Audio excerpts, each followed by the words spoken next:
What's up, YouTube? For today's video, we have a Electrode Hisui sweep. Beppu Cat, this one is for you. So this is a really cool Pokemon. Always liked Electrode. It's got that thumping speed stat, and everything else is sort of in the middle for its stats or lower. It has a cool signature move, Chloroblast, and I wanted to make sure I could use this move only to attack. The thing is, every time you use it, you've got a 50% drop in your health, so using it over and over will be really cool. So I come up with the strategy for that in doubles. So it's a cool doubles battle tonight with this video, and I really hope you enjoy. I put so much work into this video, so I really hope you enjoy. If you like the Pokemon sweeps, hit that like button, tell me what I think of Electrode Hisui, and let's get that W, people.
Unfortunately, the opponent had an Arceus, so I lost that battle, you know. I was very, very upset, but it was a powerful Pokemon. Let's see if we can get the W this time. I know we can.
That was absolutely awesome. I really hope you enjoyed both these battles today. Here is my full team breakdown. I wanted to show you and just explain how the Pokemon strategy worked here.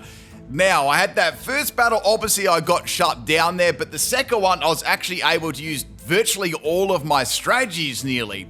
So the whole thing with Chloroblast, the problem was I couldn't keep using it. So with the ability Magic Guard skill swapped onto Electrode, that means I could use the move over and over again without suffering the 50% drop in health, which is really cool. The problem was Electrode's special attack wasn't exactly anything to write home about, so I had to try and boost it. So I noticed it got the move Recycle, and I thought, oh, I could use Recycle on Potato Berry, and then I could, sub down into my low health region and then use other Pokemon to draw the attacks away from Electrode and then keep boosting it. I also had my little teapot there using Tea Time, which was useful at the start when I didn't have a lot of substitutes up or low health. The Clefable was sort of useful there for getting all the attacks off, as was the Indeedee, and I had a little bit of fun there with the PP as well, PP Max, and that also had skill swap in case the opponent did have an ability like Sipper. Now, the other strategies were the Armorogue. That was great, really great with Wire Guard and Ally Switch. I also had the Ally Switch and Flash Fire combination, which I didn't get to use in that actual particular battle, but in some other ones, it was really good because, if a fire move was aimed at Electrode, I could just go Ally Switch and absorb the fire type move. But that was my full strategy. This took me well over a year to actually get a good battle for this, so I really hope you do enjoy this. All the EVs are there: max special attack and max speed, modest nature, terra grass, and soundproof is actually pretty useful. I've done a strategy and moveset guide on Electrode Hisui if you want to see some other guides, movesets on it, not just Chloroblast, and you can check that out under my moveset guides and stuff like that. But pretty much that's it. Hope you enjoyed today's video. If you did, drop that like, leave me a comment below, and I'll catch you next time. Peace out.